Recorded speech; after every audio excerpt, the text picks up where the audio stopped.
বন্ধুরা, আজকে আমি একটা রেসিপি বানাবো দারুণ স্বাদের একটা রেসিপি, একদম বিনা মশলায়।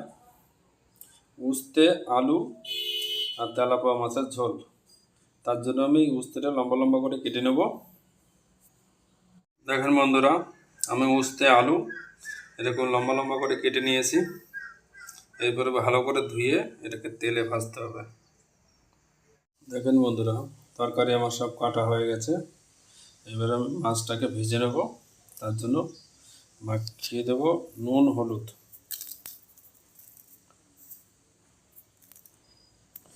আর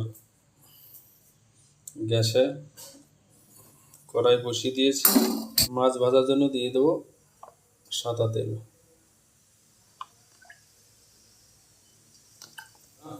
তেল আমার গরম হয়ে গেছে, তেল থেকে ধোঁয়া ছেড়ে দিয়েছে।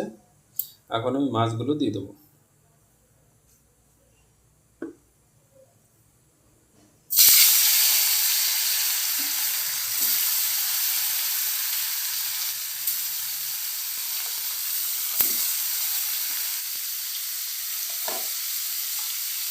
মাছগুলো আমি ভালো করে ভেজে নেব। মাছ আমার এক পিঠ ভাজা হয়ে গেছে, মাছটাকে আমি উল্টে দেবো।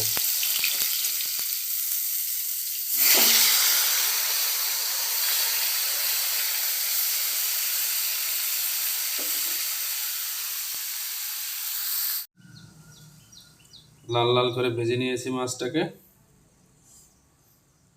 এবার আমি কড়াইতে দিয়ে দেবো।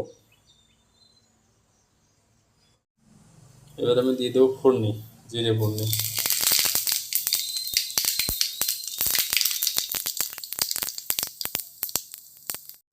এবার আমি দিয়ে দেবো সবজিটা।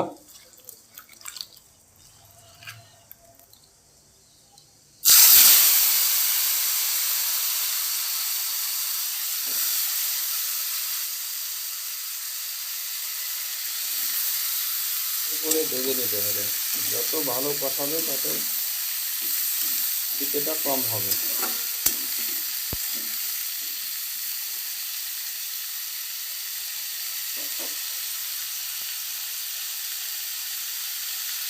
দিয়ে দেবো সামান্য একটু নুন।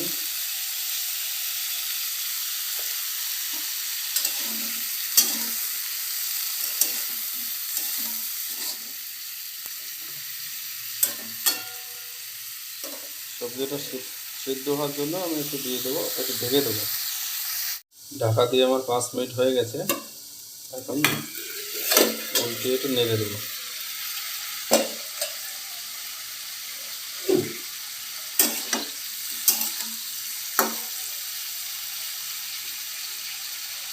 আলুটা অনেকটাই সিদ্ধ হয়ে গেছে, আর একটু হবে।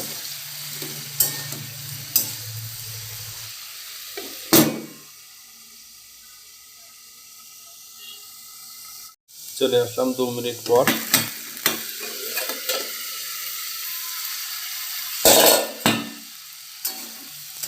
আমার কষানো প্রায় হয়ে গেছে। আলুটা ভরে গেছে।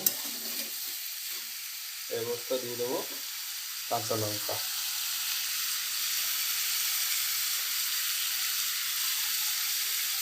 আর দিয়ে দেবো হলুদ।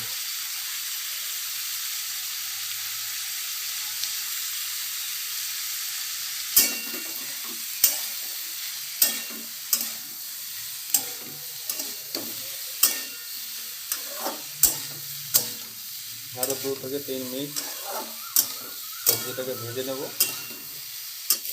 দেখেন বন্ধুগণ, সবজিটা আমার সুন্দর করে ভাজা হয়ে গেছে।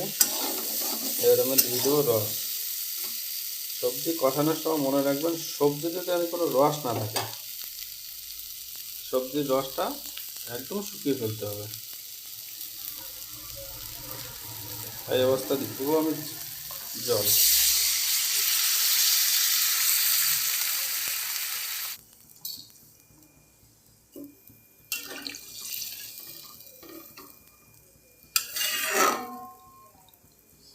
এখন 5 মিনিট ঝোলটাকে ফুটিয়ে নেব।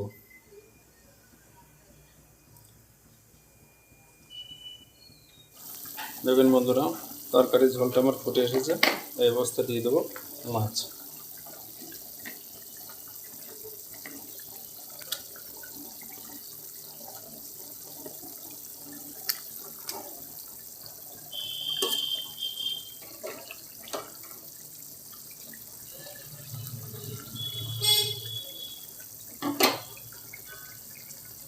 এই অবস্থা 5 মিনিট আমি ঢেকে দিয়ে রান্না করব। ঢেকে দিয়ে 5 মিনিট হয়ে গেছে। এবার আমি দেখে নেব। সুন্দর একটা কালার এসেছে, মাছটাও নরম হয়ে গেছে।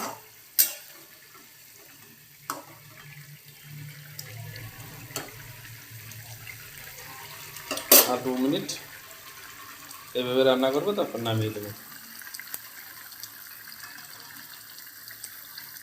দেখো বন্ধুরা, তরকারি আমার কমপ্লিট।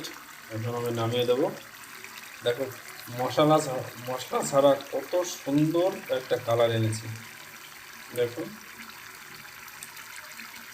উস্তের তরকারি স্বাস্থ্যের পক্ষে খুবই উপকারী। এরকমভাবে বানিয়ে খেলে অবশ্যই ভালো লাগবে। একবার অবশ্যই বানিয়ে খেয়ে দেখবেন। ওকে, বাই।